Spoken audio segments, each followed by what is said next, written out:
인권, 평화, 미래를 위한 역사행동 민족문제연구소가 만드는 역사 전문 팟캐스트 내일을 여는 역사 시즌3에 오신 것을 환영합니다, 여러분. 네, 반갑습니다. 진행을 맡고 있는 MC노 노계한입니다. 네, 오늘도 역시 민족문제연구소의 두 연구원과 함께합니다. 이명숙 선임연구원님 나오셨습니다. 안녕하세요. 지난번에 이어서 또 뵙겠습니다. 네, 앞으로 쭉 볼 겁니다. 네? 그렇습니까? 네, 방송 두 번만 하고 하차하고 싶으신 거예요, 지금? 마음은 좀 그렇습니다. 왜요? 아니, 지금 우리 청취자 여러분이 얼마나 좋아하시는데 그런 섭섭한 말씀을 하십니까? 부끄럽습니다. 네, 쭉 하고 싶다는 얘기시죠? 자, 그리고 네, 역시 연구원이십니다. 우리 짱가맘님 나오셨습니다. 네, 안녕하세요. 짱가맘입니다. 네, 어디선가 누군가가 나를 부르면 어김없이 나타나는 짱가의 엄마. 네, 짱가맘 연구원님. 네, 짱가가 부르면 갑니다. 네, 반갑습니다. 자, 오늘 소환할 친일파는 누굽니까? 오늘은 황신덕이라고 하는 네. 여성 지식인에 대해서 이야기를 해보고자 합니다. 황신덕. 지난주에 이제 박인덕 얘기했는데, 예. 덕자 돌림인가요? 이게 이제 에스더? 에스더? 예. 그렇습니다. 에스더를 이제 네. 한문으로 쓰다 보니까 이제 덕자 돌림도 많고요. 헬레는 환란이고. 네. 그러니까 세례명을 한자로 이렇게 바꾼 건가요? 예. 그렇군요. 황신덕. 네. 황신덕을 오늘 소환한 뭐 이유가 있을까요? 황신덕 같은 경우는 지난주에 이제 박인덕을 다 들으셨죠? 그럼요. 네. 다 들으셨을 것 같은데 예. 박인덕 같은 기독교 민족주의의 자장 안에서 활동을 했던 여성과는 좀 더 다른 삶을 살았던 여성 인사로 제가 알고 있어서 이분을 소환을 했습니다. 이분 같은 경우는 일본 유학을 했고 이제 사회주의 경력이 있고요. 그리고 30년대 교육개혁운동으로 방향전환을 하면서 역시 이제 전시협력 경력이 있는 미국 이제 해방 이후 활동도 좀 독특한 부분이 굉장히 있습니다. 그래서 소환을 해보았습니다. 네. 사회주의자에서 전시협력자로 이게 굉장히 다채롭네요. 네, 다채롭습니다. 그래서 이 사람이 다채로운 것뿐만 아니라 조선사회의 모순을 보는 눈이 다른 기독교 민족주의에 입각했던 여성들과는 좀 다른 부분들이 있어서요. 그 부분들도 같이 소개를 좀 드리려고 합니다. 네. 그러니까 박인덕하고 동시대를 살았지만 좀 많이 다른 네. 그런 인물이네요. 네. 네. 자, 그러면은 이 황신덕 어디서부터 좀 얘기를 시작해 볼까요? 어디 해볼까요? 일단 성장과 교육 네. 이쪽 좀 진행을 해볼까요? 1898년에 평양에서 태어났네요. 예, 평양 어떤 도시입니까? 평양은 조선민주주의 인민공화국의 수도죠. 자, 네.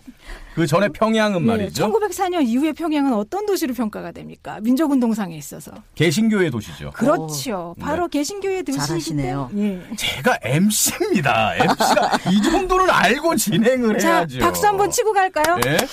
당시에 이게 한국의 예루살렘? 물론 예루살렘이 많긴 합니다만 여기저기에 사회주의가 융성하면 모스크바라 그러고 기독교가 융성하면 예루살렘이라 그러는데 그렇게 불렸던 도시고요. 그렇기 때문에 그 지역에서 태어났다고 하는 것이 벌써 기독교 민족주의의 세례를 많이 받았겠구나 이런 예상을 하실 수 있을 것 같아요. 예.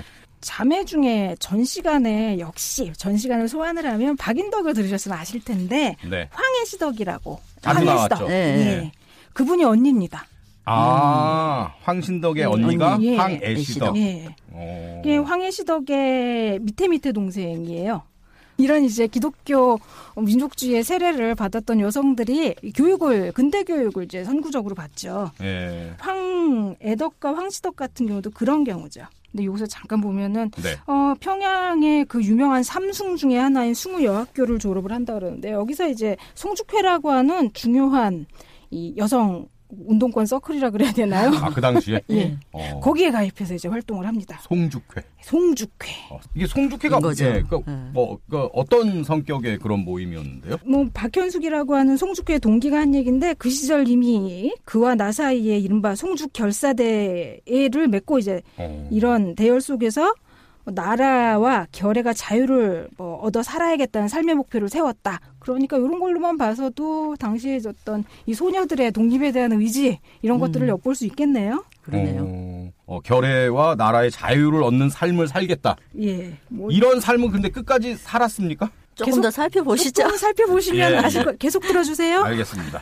네. 자, 그러면 그 다음에 이제 일본 유학을 떠나게 되는 건가요? 예, 일본 유학을 1918년 12월에 이제 떠난다고 하네요. 네. 그래서 이제 그냥 유학 가서 이제 학교 다닌 걸 쭉 보면 1920년대 뭐 치오다 고등여학교 졸업하고요. 그 다음에 뭐 이러저러한 학교들을 다닙니다. 1922년에 이제 비로소 대학을 들어가요.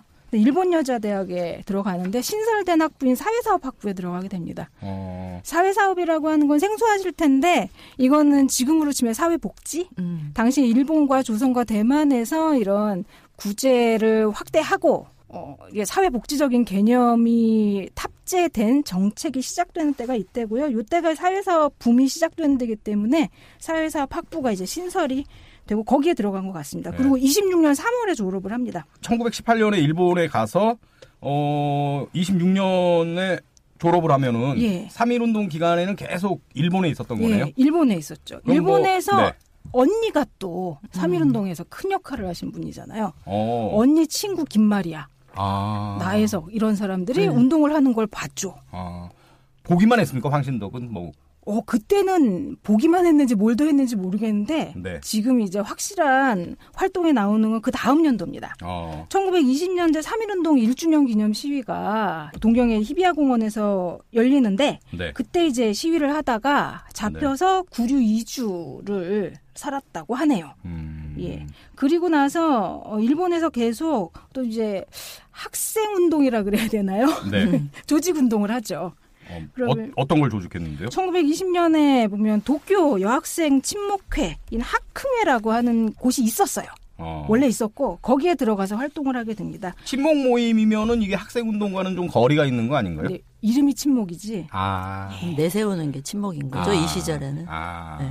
요때 활동한 사람들을 보면은 뭐 나중에 이분 역시 이제 이 협력 혐의가 있어서 말이 많은 분이도 손정규. 네. 그리고 유영준 같은 경우는 사회주의자죠.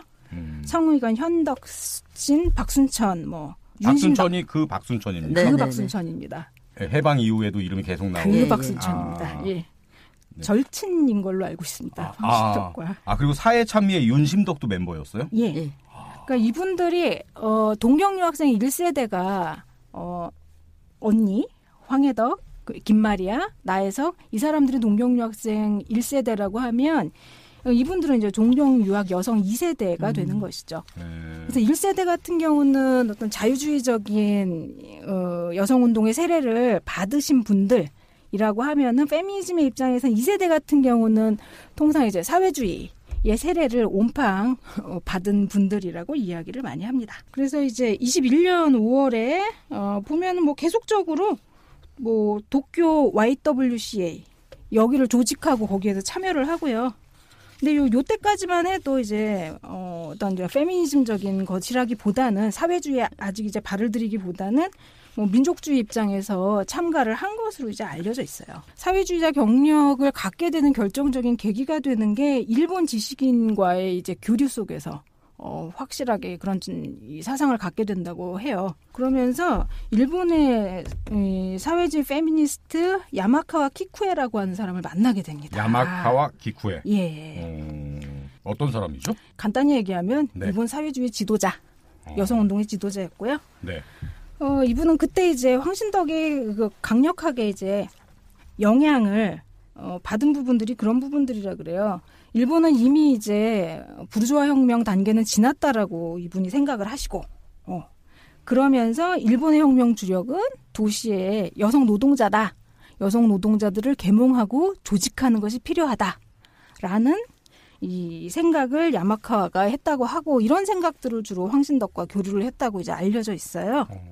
그러면서 황신덕도 여기에 이제 영향을 좀 받으면서 귀국 후에 나중에 이제 활동을 보시겠지만 여공을 대상으로 한 야학 활동을 한다던가 여공에 대한 관심을 표명한 이제 그건 글로써 알 수 있으니까 글을 발표한다던가 이런 활동을 했다고 하네요. 네. 그리고 이제 일본 유학 기간에 보면 여러 가지 조직 활동도 하면서 더불어서 일본의 유명한 지식인들과 이제 교류를 하는데 그 중에 대표적인 게 좀 전에 말씀드린 야마카와고 그 다음에 한 분은 뭐 다이쇼 데모크라시에라고 하는 일본의 굉장히 그나마 10년대 후반에서 20년대 중반까지 아주 자유주의적인 분위기가 일본 사회에서 이제 통용이 될 때 그때의 상징적인 인물. 네. 로서 요시노 사쿠조라고 하는 사람이 있어요. 요시노 사쿠조. 예, 한국의 유학생들과 굉장히 많은 교류를 했던 것들은 잘 알려져 있어요. 그래서 요시노 사쿠조 전집 9권 거기에 보면 이제 한국인 유학생들과의 교류를 날적이 같이 적어놓은 것들이 있고 거기서도 뭐 이제 황신덕과의 이야기한 내용들이 조금 적혀 있는 걸로 알고 있습니다.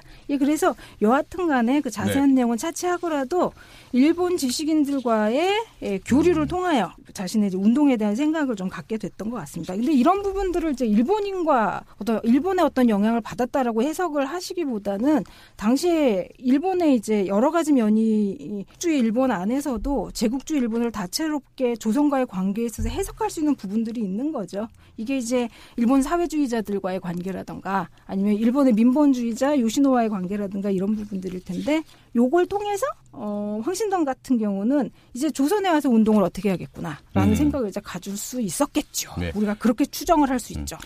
어찌됐건 좀 거칠게 표현하면 1920년대 일본 유학을 통해서 황신덕은 상당히 급진적인 이념의 세례를 받았다. 그래서 사회주의자가 됐다. 사회주의의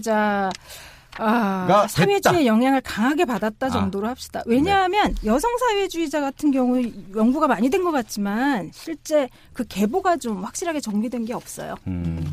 자, 사회주의 영향을 강하게 받은 후에 귀국을 하게 됩니다. 귀국을 하게 됩니다. 네. 그럼 1926년에 이제 귀국한 후의 활동은 어떻게 되는 건가요? 활동은 역시 이제 지식인 여성이 들어와서 할 수 있는 활동이라고 하는 게 선생님.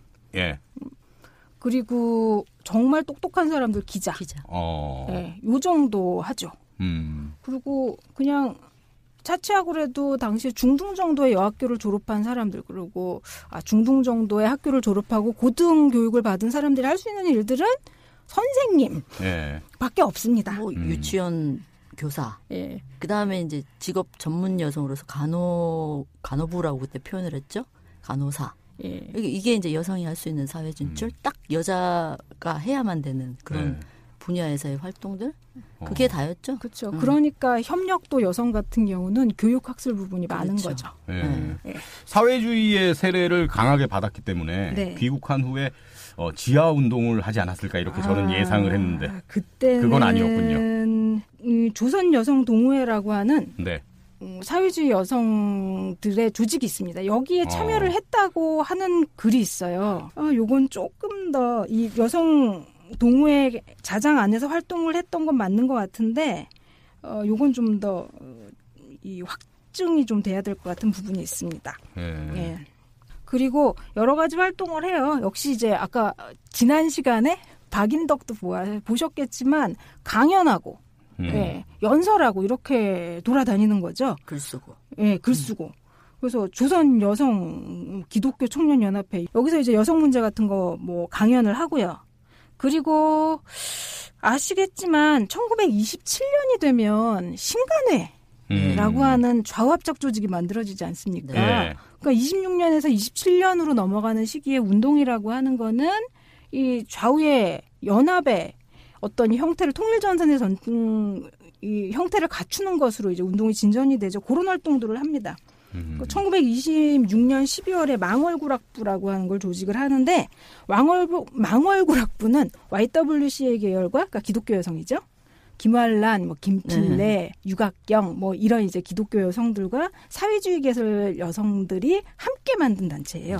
망월구락부가 YWCA 계열과 사회주의 계열이 같이 만들었다 그러면 일종의 이것도 좌우 합작이네요. 네, 그래서 이게 계속 진전이 되는 거죠. 27년 2월, 4월, 5월, 7월 이러면서 계속 이 움직임이 이어져요. 그래서 27년 2월에 동경 여자 유학생 친목회 이러면 또 이렇게 친목을 도모하는 건데 이들이 무슨 운동을 했겠느냐. 모여서 하는 일은 그겁니다. 일단은 이제 뭐 일제 감시 같은 걸 피하기 위해서 이름은 이런 식으로 호남향후회라고 지어놓고 사회주의 혁명을 꾀하고 독립투쟁을 하고 뭐 이런 식의 그런 거 아닙니까? 그러네요. 그렇죠. 아유, 똑똑하시다. 고맙습니다.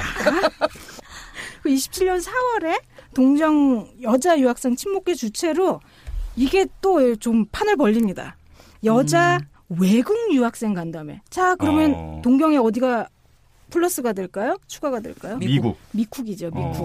그러니까 기독교 계열이죠. 미국. 예. 자, 그러면서 바로 5월에 근우회가 조직이 돼요. 네. 그러니까 이 활동을 지금 이제 황신덕이 이 조직을 하고 있는 거예요. 그리고 역시 여기서 중요한 분 언니 황혜덕이 네. 예, 기독교 여성 운동을 지금 하고 있기 때문에 좀 더 이건 좀 사실 상상이고 추정입니다만은 행보가 좀 넓지 않았을까. 자기도 평양 출신이잖아요. 네. 예. 이 숭의 출신이고. 그래서 요 여자 외국 유학생 간담회에서 이제 이런 얘기를 해요. 현재 미미한 조선 부인 운동을 활발히 진행시키기 위해서 전국 부인이 일지단결해야 한다. 조선 여성 운동에 대해서 각 방면의 운동자가 역량을 집중해서 전국적 기관을 조직하자 하면서 다음 달에 근회를 조직을 하는 거죠. 그래서 근회가 조직이 돼서 이 조직이 되고 7월에 그 더운 7월에 선언문을 뭐 덥다고 운동 안 하는 건 아니니까 네. 선언문을 이제 발표를 하네요. 그래서 선언문 굉장히 긴데 거기서 아주 핵심적인 부분이 이런 부분이에요. 조선 여성이 해방이 되려면 뭔가를 많이 바꿔야 되는데 우리 조선 여성의 문제라고 하는 것은 무엇이냐. 일단 본건적인 억압이 해소되지 않았다. 그리고 현대적인 모순이 결합되어 있다. 이때 현대적 모순이란 얘기는 식민지 상황을 얘기하는 건가요? 식민지 상황이기 때문에 나온 호주제의 모순이죠. 아, 호주제? 예, 우리가 노무현 대통령 때 정말 거의 혁명적인 사건인데요. 폐지되었던 호주제. 네. 그 호주제가 1912년에 조선 민사령에 의해서 도입이 됩니다. 그렇죠. 호주제 다 아시죠?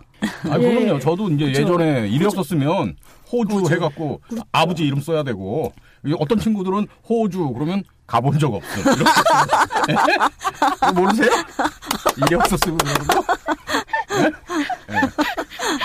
잠시 웃음을. 성별 했는데 거기다 김 이렇게 쓰고 입사 동기. 입사를 했어야 동기가 있지. 아마 죽겠다. 입사 동기는 아직 없어. 그런 거 모르세요? 그래서 이제 너무 재밌다. 호주제라고 몰랐네. 하는 거는 아까 말씀하셨지만 호주 하면 아빠 이름 쓰잖아요. 그렇죠. 그러니까 호주제라고 하는 거는 한 가족의 대표로 남성을 호주로 임명을 하고요. 그 호주에게 모든 권한을 몰아주는 겁니다. 네. 그래서 여성 같은 경우는 남성 호주에게 여성은 이제 호주가 될 권한이 원칙적으로 없거든요. 그렇기 때문에 부속되는 위치 그리고 경제권도 다 아빠가 가져요. 내가 돈 벌었다 그래서 아빠가 호주가 내놔 그러면은 이렇게 되는 거죠. 근데 여자는 이제 근현대판 3종지도라 그러는데 어려서는 아빠에게 종속이 되고 결혼을 해서는 남편에게 종속이 되고 그다음에 남편이 죽으면 아들에게 종속이 되고 그러니까 계속 종속적인 위치에 있을 수밖에 없는 거죠. 이런 법제도적인 상황 이런 것들은 이 호주제가 전통적인 제도라고 하는 것이 아니라 이런 거 없습니다. 식민지 시대 때 일본의 가족제도가 들어와서 일본의 가족제도 이해제도가 들어와서 호주제도가 성립이 되는 것이기 때문에요. 아, 호주제가 일제강점기 때 도입됐다는 건 처음 알았어요, 제가. 어째 처음 하셨어요? 예. 이거 한번 특집 하시죠? 그럴까요? 예, 가족제도 특집 호주제. 하셔야 돼요. 호주제에 대해서 주민등록. 오스트레일리아에 가서 합시다. 재밌다. 오스트레일리아, 시드니 이런 데 가가지고 우리 갈 수 있어요? 호주제 특집. 정말 가고 싶어요. 예, 연구소에서 특별 경비 우리가 지원받아서. 네, 호주 가서 꼭 호주제 팟캐스트 합시다. 예. 아, 근데 진짜 이 호주제가 저는 우리 짱가맘님이 얘기했다시피 예전부터 전통적으로 있던 조선시대 뭐 그런 게 현대적인 제도로 바뀐 줄 알았는데 그게 아니라 일제강점기 때 그렇죠. 이식된 거라는 건 예. 진짜 오늘 처음 알았습니다. 예. 이게 전통의 양반 문중의 가족 제도를 이렇게 그걸 전통이라고 해서 이제 일본의 호주제랑 이게 접목시키는 부분이 있어요. 그러니까 굉장히 아주 복잡하고 정말 이제 어려운 이야기이기는 합니다만은 이 호주제는 조선에도 뭐 호주가 있지 않았냐. 그 호주와 영 다른 개념이에요. 그럼 황신덕이 이제 주축이 돼서 조직한 근우회가 이미 1920년대에 이 호주제에 대한 어떤 문제의식을 갖고 있었다는 얘기네요. 여성들이 자기들을 옥죄는 이 제도적 모순이 무엇인지에 대해서 이해를 하고 있었던 것이죠. 저는 이제 딴 사람은 몰라도 황신덕 같은 경우는 이후 여성의 법적 제도적인 이 장애라고 하는 것에 대해 인식을 하고 있었기 때문에 이 부분 분명히 하고 있을 것이다라고 생각을 합니다. 그럼 이 당시에 황신덕이 페미니스트였습니까? 예, 페미니스트였죠. 이거 뭐 페미니스트들 많아요? 이 시대에 신여성들이 등장을 하게 되고 이러니까. 그래서 여튼 이제 조금 요 얘기 참 재밌는 얘기인데 일단 이제 접고 넘어가면 10월 말에 황신덕은 무슨 일을 하느냐. 만주 일대를 시찰하고 제만 한인의 생활상을 조사하는 활동을 합니다. 갑자기 만주를 왜 이렇게 시찰하고 그랬을까요? 만주로 10년대 20년대 만주로 이주를 하는 사람들이 굉장히 늘어나는데 20년대 한 요 시기 되면은 55만 8천 명 정도가 조금 올리면 60만 명이죠. 만주에서 이제 살았다 그래요? 이 지역에서 중국인들과 한국인들 간에 분쟁이 많이 생겨나는 거죠. 이게 이후에 만주사변에서 일본이 군이 밀고 들어가는 이제 명분이 되기도 한 것이고. 그래서 이 자꾸 조선인들의 처지 문제가 불거지니까 요때 민족운동 계열에서 뭐 조사도 하고 제만동포 옹호 동맹이라고 하는 이제 조직도 만들고 이런 활동을 합니다. 지난 시간에 이제 박인덕이 어떤 이렇게 경제에 관한 강연을 하면서 경제계몽 이런 것들을 했다 그랬는데 그런 것들의 연족선상이에요. 29년에 만들어진 경성 여자소비조합. 이라고 하는 것이 만들어지는데요. 요때 이제 열심히 활동을 하죠. 그래서 소비조합 운동을 전개를 하죠. 그런 맥락인 것 같아요. 박인덕은 이제 31년에 귀국해가지고 이게 뭐 여러 가지 활동, 여성과 관련된 활동을 하는데 이미 그 전부터 있어왔던 활동들의 연장선상으로서 박인덕은 했던 것 같고 황신덕은 국내에 있었기 때문에 이미 이제 앞서서 하고 있었던 것 같아요. 요때 우리가 잘 알지 못하는 이렇게 뭐 한신광이라고 하는 간호부 출신의 이 사회주의 계열 같은데 무슨 색깔인지 모르겠고 이런 사람들 그리고 허정숙 뭐 정칠성 이런 분들도 여기 경성 여자 소비조합에 참여를 해서 이 운동을 전개를 합니다. 그러니까 근회 활동이 이렇게 연장선상에서 보시면 될 것 같아요. 거기에 이제 부문운동 정도로 보시면 될 것 같은데 그리고 29년에 이게 좋은 일일까요, 나쁜 일일까요? 결혼을 하네요. 이분 사회주의자입니다. 결혼한 사람. 남편. 예. 임봉순이란 사람이. 예. 제 생각이 잘 맞아서 좋았을까? 뭐 이런 생각도 드네요.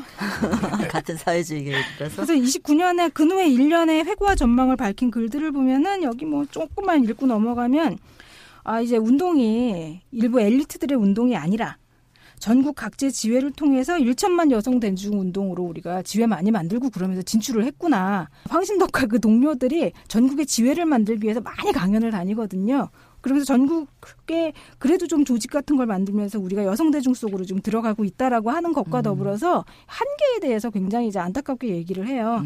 2년차 선배인 박인덕하고 비교해봐도 박인덕 같은 경우는 어디 전체적인 강연을 다니고 이럴 때 이런 조직에 대한 관념이나 개념 이런 건 별로 없었거든요.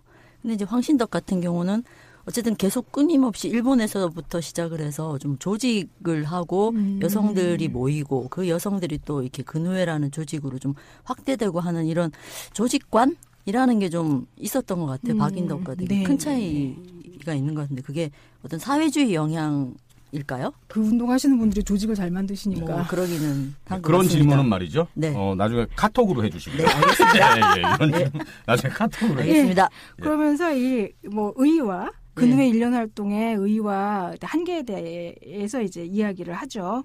그러면 나서 이제 아시다시피 신관회도 깨지고 근후회도 이제 흐지부지 되고 이런 과정을 거치면서 30년대 전반적인 정치운동의 침체를 겪게 되죠. 전체적으로. 이 와중에 교육운동으로 좀 이렇게 방향전환을 싹 하려고 하는데 황신덕? 예, 황신덕이 30년대에 아까도 말씀드렸지만 전반적인 운동의 침체 그리고 운동의 지하화라고 하는 것 속에서 모색했던 방향성이 아닐까라는 생각을 하게 됩니다. 네. 그러니까 1920년대에는 여성운동을 중심으로 좀 활동을 했고 30년대에 교육운동 쪽으로 방향 모색을 해보려고 했으나 식민지라는 상황 때문에 갖게 되는 제약이나 한계 때문에 약간의 좌절감 같은 걸 좀 많이 느꼈던. 좌절감 같은 걸 느꼈던 것 같아요. 그런 시기군요. 교육운동도 이제 여성교육운동? 이걸 하는 거죠. 그렇죠. 34년 이때 보면 경성여자의학전문학교 요것을 만드는 운동에 황신덕도 유명한 사람이고 그렇죠. 교육가로서 사회운동가로서 이제 참가를 합니다. 그리고 요 시기에 기자로서 사회 활동을 하고요. 동아일보 기자를 했네요. 동아일보, 중앙일보, 신가정 뭐 이런 이제 기자를 하고 요때 이제 지식인 여성들이 기자 많이 하죠. 그렇죠. 그때 이제 이 사람이 눈에 띄는 활동을 하는 게 언니와 34년에 중앙보육학원을 인수를 해요. 교육 사업을 한번 해보려고 그런 건데 경영이 부진해서 1년 하다가 이제 손을 떼게 되고요. 그 중간에는 계속 이제 기자 활동하고 글 쓰고 사회 활동하고 단체 활동하고 이렇게 쭉 가는 겁니다. 그러다가 때가 왔죠. 1937년. 이른바 이제 전시협력 체제로 네. 가면서 그렇죠. 많은 지식인들과 민족주의 계열의 그 독립운동가들이 변절하는 네. 그렇죠. 그 시기를 맞게 되는 거군요. 그 시기를 네. 맡게 됩니다. 역시 시작은 애국금차회. 네. 여성들은 또 이 애국금차회로 또 많이 변절을 표출이 되죠. 그럼 37년이 되면서 이 황신덕도 예외 없이 변절의 길로 가게 되는 겁니까? 그러니까 요때는 유명한 여성들 같은 경우는 다 모인 것 같아요. 그런 것 애국금차회에. 같아요. 네. 예. 박인덕은 요때 없어가지고 안 들어간 것 같아요. 예. 들어갔을 거예요. 있었으면, 국내에 들어가고. 있었으면 예. 들어갔을 것 같은데. 애국금차회는 어떤 단체였어요? 금차가 금비녀? 금차가 금비녀예요? 네, 비녀예요, 비녀. 그러면 애국하는 금비녀를 아니, 근데 하고 금비녀- 있는 모임이다 이거예요? 아니죠. 이제 아니에요? 그거를 애국을 위해서 모아가지고 우리 금모으기 하듯이 금모으기처럼 네. 금비녀를 여성들이 모으자. 가지고 있는 이게 폐물들 네. 이런 게 이제 대표적인 걸로 그걸 이제 모아서 비녀 뭐 이런 얘기를 하는데 그걸 모아가지고 이제 전쟁으로, 나라를 위해서 네. 그때 나라 아. 일제를 위해서 쓰겠다라고 국방부로 이제 쓰자. 그게 애국금차회군요. 네. 그래서 주로 고관 대작 부인들이 네. 많이 여기에 금차회 회원이 됩니다. 그래서 회장도 아마 김복수라고 되게 유명한 사람 부인인데. 근데 사회주의자면서 페미니스트인 황신덕이 애국금차회 회원이 됐다는 건 상당히 실망스러운데요. 네, 상당히 실망스러운데 이 사람이 지금 겪어온 과정을 보면 네. 20년대 후반 이 주의자로서 이제 활동을 좀 했잖아요. 네. 그러다가 이론과 현실의 낙차, 네. 이런 것들에 좀 절망을 하면서 계몽운동으로 교육운동으로 이제 노선을 전환을 했다고까지 할지 모르겠는데 자연스럽게 사회주의자에서 계몽운동으로 갔다는 거는 이제 거의 전향한 거 아닙니까? 예, 그렇죠. 근데 이제 확실한 전향의 계기라고 하는 것을 네. 이제 찾기가 아직까지는 좀 힘든 것 같아요. 어찌됐건 그 애국금차회 회원이 됐다는 건 정말 실망스러운데요. 예, 근데 애국금차회 같은 경우만 해도 그때까지만 해도 요거 그냥 그런 모임이다. 이 정도는 괜찮습니까? 아니요, 괜찮지 않습니다. 괜찮지 않습니다. 앞으로 나올 행적들에 비하면. 아니요, 행적들의 비하면이 아니라 중요한 친일인명 사전에서 친일 행적으로서 되게 중요한 분명히 활동인데요. 터닝포인트가 되는 활동이에요. 애국금차회. 근데 이게 이제 어쨌든 부인들이 모여서 만든 단체인 것 같지만 사실상 조선 총독부의 뒤에서 이제 지원이라든가 이런 것들이 조정이라든가 이런 것들이 어느 정도 있는 그러니까 고관 대작들의 부인들이 갑자기 등장하지는 않잖아요. 그래서 이제 의도적으로 좀 만들어지는 그런 단체인 거고. 사실상 관제 단체죠. 그렇죠. 근데 그걸 거부하지 않고 거기에 참석한 거는 명백히 이거는 이거는 가치적으로 우리가 판단할 수 있는 행위예요. 그걸 이게 아니다 그런 건 아니고. 그럼 이제 37년에 애국금차회 회원이 된 이후의 행적은 어떻습니까? 근데 38년에 여러 가지 이제 여성단체 회원으로 활동을 합니다. 그래서 여성단체 연합으로 열린 시국 강연회에서 그 뒤부터는 여타의 전시협력을 한 여성들과 굉장히 비슷해요. 읊는 말들도 되게 비슷하고. 여전히 셀럽이기 때문에. 총독부에서 단어 몇 개를 이렇게 내려줬을까요? 이 단어를 많이 써서 얘기를 해라. 꼭 이거 안 들어간 가만 안 둬 이런 건 아니어도. 이거 꼭 넣어 이거.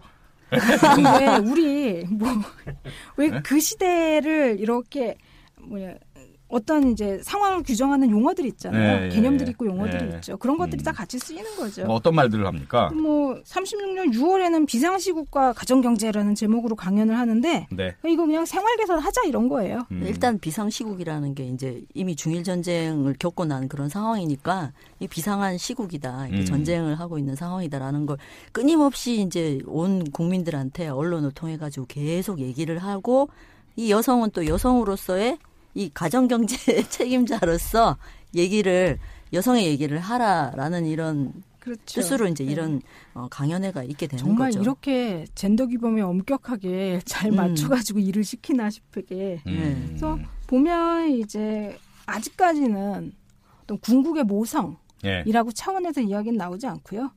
이전까지 계속했던 계몽운동의 차원에서 왜 그런 수위 정도의 이야기가 이제 전개가 돼. 그런 수위의 이야기가 요때는 얘기가 많이 돼요. 뭐 폐품을 재생산해서 국가에 필요하게 쓰자 뭐 이 정도의 우리 가정 경제를 네. 잘 뭐 하게 하자 이런 게 아니라 뭐 아껴 국가에 쓰고. 필요하죠. 예. 가정 경제도 결국은 국가를 위해 국가로 그냥 일본 국가로 다 회수가 돼버리는 거죠. 사람들이 이렇게 지금 동원이 되는 전시 거지. 비상시국이니까 네. 그런 얘기들을 많이 하는 그리고 거군요. 뭐 이런 얘기를 했다 그래요.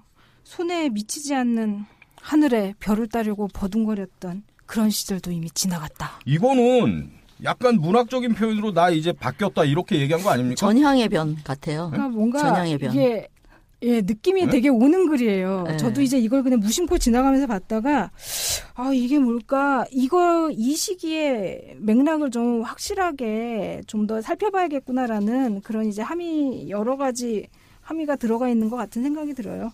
그러니까 내가 한때는 사회주의자였고 막 그랬지만 그거는 그냥 하늘의 별을 따르고 버둥거리던 시절이었다. 뭐 이렇게 얘기한 거 아니었을까요? 그래 보이기는 해요. 그래 보이긴 하는데 예. 나 전향했다, 나 변절했다 이렇게 그냥 확 얘기하면은 없어 보이니까. 그게 좀 옛날에 JP가 살아있을 때 출마할 때 있었어요. 근데 사람들이 다 노욕이라고 막 욕했거든요. 예. 예? 예. 그랬더니 그때 JP가 노욕? 늙어갖고 너무 욕심부리는. 약 욕했는데 JP가 상당히 문학적으로. 예. JP가 비유를 잘 쓰니까. 예. 그 뭐라 그랬더라? 서산에 붉게 물든 황혼을 더 이렇게 아름답게 하는 걸 보여주고 싶다. 뭐 이런 식으로. 자기 인생의 황혼기지만 이렇게 하겠다. 그게 연상되는 그런 말입니다. 오늘 그 여성운동 얘기 많이 하니까 네. JP의 그 얘기도 떠오르네. 그 회자되는 얘기. 뭐요? JP가 옛날에 관훈 토론회인가 이런 데 가갖고 뭐 여성운동 이런 거에 대해서 어떻게 생각하냐. 그랬더니 JP가 그때 진짜 그 욕 많이 먹은 얘기 했거든요. 뭐라고 했죠? 뭐라 그래요? 집사람이 괜히 집사람입니까? 그러니까 이 젠더 기범이 얼마나 확실합니까? 확실한 거죠. 제 성대모사는 어땠습니까? 좋았습니다. 예. 네. 그리고 나서 이 와중에 40년에 지금의 이제 중앙여중고의 전신이 되는 학교가 설립이 되죠. 요거 좀 재미난 얘기예요. 예. 1940년에 경성 가정의숙을 설립을 해요. 예. 설립을 하는데 예. 보면 이 돈이 있어야 될 거 아니에요. 그쵸. 학교를 만들려면. 예. 돈을 꾸러 일본에 갑니다. 일본에 자기 아는 굉장히 착한 부자한테 가요. 예. 일본의 자선가 스마코코라고 하는 이제 사람한테 가서 네. 이러저러한 저간의 사정을 이야기를 하니까 2만 원의 큰 돈을 이제 희사를 합니다. 그냥 기부한 거예요? 이 사람은 원래 돈 많이 벌어서 좋은 데 쓰는 일본의 기부가예요. 빌려주는 것도 아니고? 빌려주는 것도 아니고 이 자선가예요. 예. 그러니까 스마코코 같은 경우는 이게 역시 이제 기독교인이고 예. 그리고 남녀평등 사상에서 많이 공명을 했다 그러고 또 국제주의적인 감각을 많이 가지고 있었다 그래요. 일본 제국주의 정책에 비판적인 식견을 가지고 있었고 또 예전에 조선인 유학생들도 많이 도와줬던 사람이라고 이야기를 합니다. 자선가로 박순천이 일경에 뭐 검거될 위험에 처해 있을 때 뭐 도와주기도 하고 이런 사람인데 하여튼 그 인연으로 박순천이랑 같이 찾아갔다 그래요. 그래서 이제 돈을 희사를 하고 이 돈을 가지고 경성 가정의숙을 만드는 거죠. 근데 이 이야기를 황신덕이 하지 않습니다. 왜요? 해방 이후에 이 학교가 어떤 돈에 의해서 만들어졌다 이런 얘기를 할 수 있잖아요. 네. 하지 않습니다. 아무래도 그 일본인에게 이렇게 돈을 받았으니까 좀 사회적인 분위기 때문에 좀 꺼림직해서 그러는 거 아니었을까요? 그렇겠죠. 네. 그리고 앞에서도 말씀드린 그 일본과의 일본인들 지식인들과의 교류가 많았고, 네. 그 과정에서 어떤 사회주의 지향이나 가치의 지향? 형성 이런 것들도 있었다. 근데 그 얘기도 하지 않아요.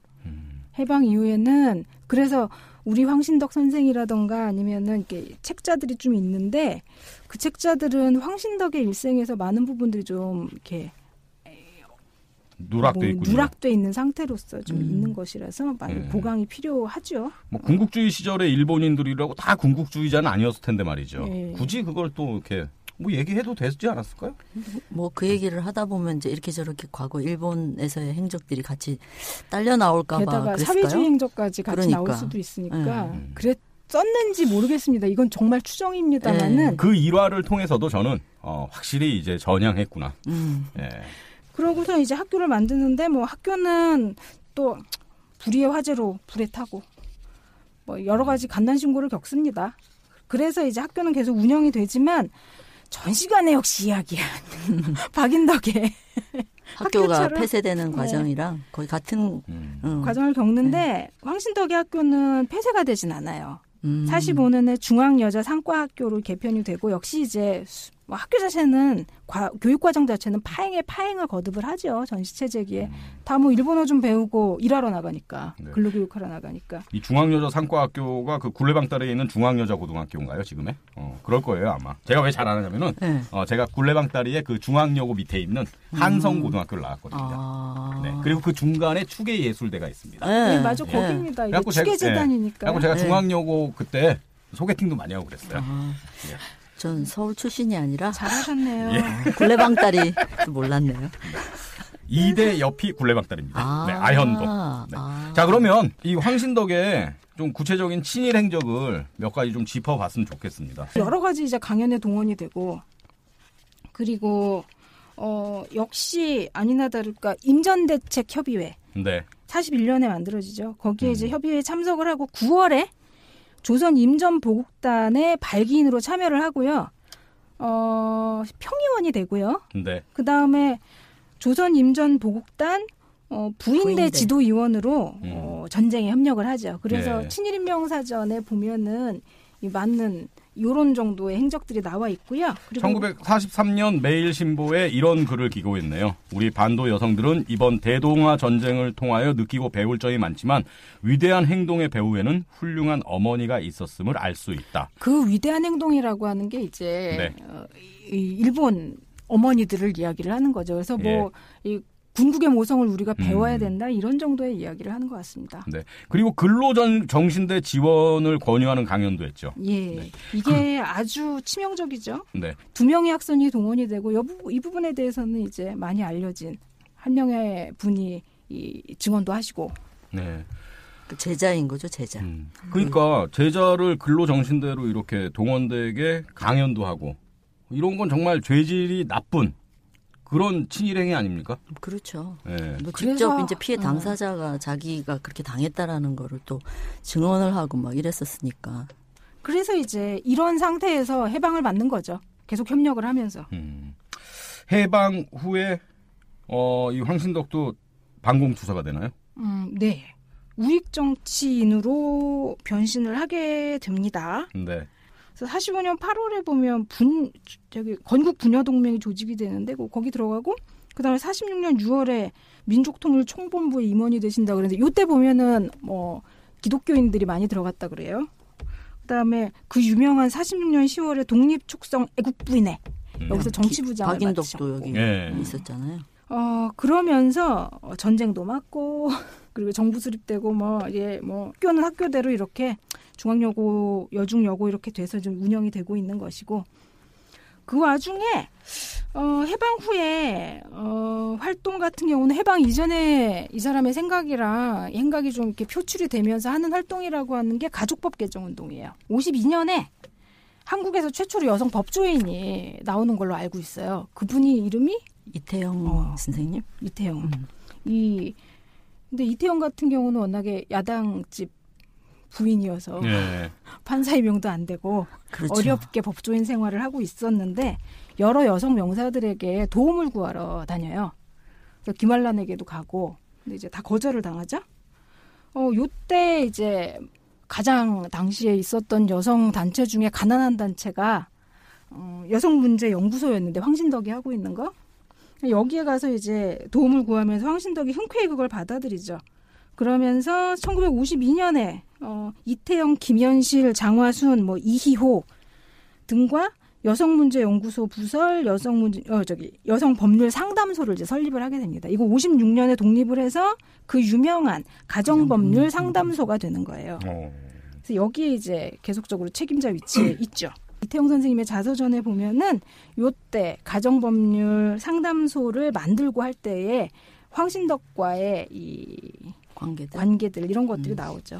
이런 그러니까 다른 우익 여성들과 다르게 이 사람이 해방 이후에 가족법 개정 운동을 하게 되는 거는 해방 이전에 이 사람의 언급에서도 보이지만 이 여성을 어렵게 하는 제도 구조에 대한 이제 문제의식이 있었던 거죠. 그걸 보는 눈이 있었던 것 같아요.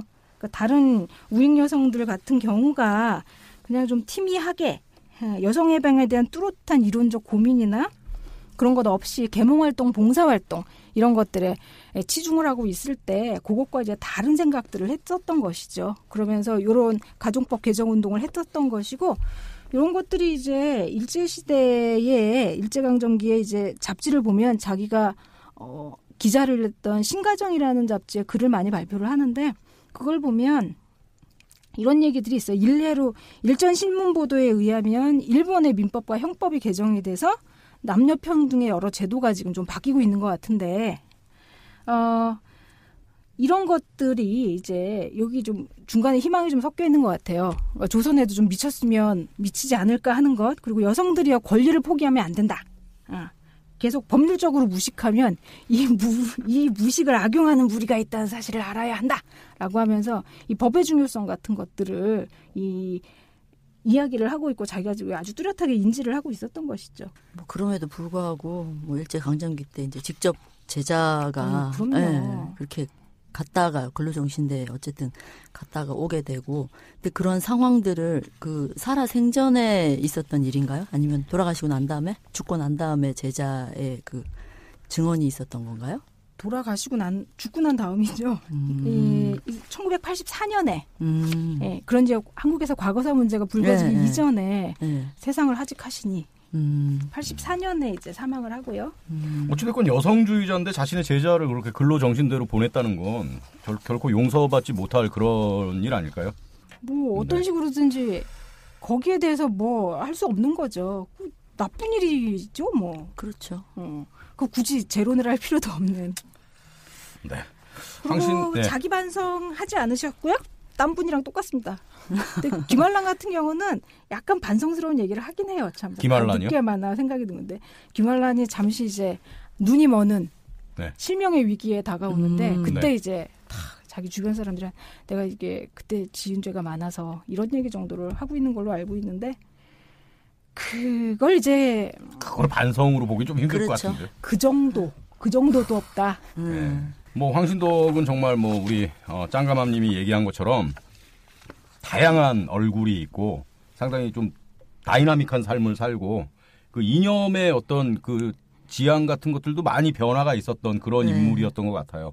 상당히 좀 복합적이고 복잡다단한 그런 인물이었던 것 같은데 그리고 나름대로 뭐 가정법이나 그 호주제 폐지 같은데 일정 정도 긍정적인 기여를 한 것 같기도 하고. 공가론을 정말 떠나서 그 부분에 있어서는 선구적인 역할을 한 거죠. 그런데도 불구하고 일제 식민지 시절, 일제 강점기 때 행적이 그런 것들을 모두 덮어버릴 만큼의 과오가 아니었나 저는 개인적으로 그러니까 그런 생각을 하게 됩니다. 저도 동의를 하는데 이거 그냥 공가론의 쳇바퀴에 우리가 넣어버리면 안 될 것 같아요. 자 그러면 김영수 선생님 뭐 하고 싶은 말씀 없습니까? 여성들의 얘기들이 이게 들어가기 때문에 단순히 이제 그냥 막 욕만 하고 나쁘다라고 얘기만 하고 넘어가지 못하는 게 좀 한편으로 이렇게 고구마 먹은 듯하고 그러긴 하지만 여러 가지로 이제 봐야지만 그 시절에 이렇게 못했던 삶들 어떻게 살았나 이런 것들을 보면서 또 욕할 건 욕하면서 지금 현재 우리 삶도 한번 돌아보는 이런 것들 이 친일파의 삶, 여성 친일파의 삶을 보면서 어떻게 보면은 지금 내가 어떤 이 판단을 할 수 있는 그런 계기라든가 뭐 지점이 될 수 있다면은 누구한테든 그런 지점이 된다면은 이제 감사할 일이다 이런 생각을 좀 하고 있습니다. 네. 오늘 우리 황신덕에 대한 얘기를 주도적으로 해준 우리 짱가맘님께서 오늘 방송 좀 정리를 좀 해주시죠. 네. 저는 노엠씨님과 이명숙 선임연구원님의 도움을 받아서 제가 이런 거 처음 해보는데 네. 너무 재밌게 진행이 됐는데 좀 정신은 없으셨겠어요? 그래서 개인적으로 이 소회를 밝히면 너무 두 분에게 감사하고 네.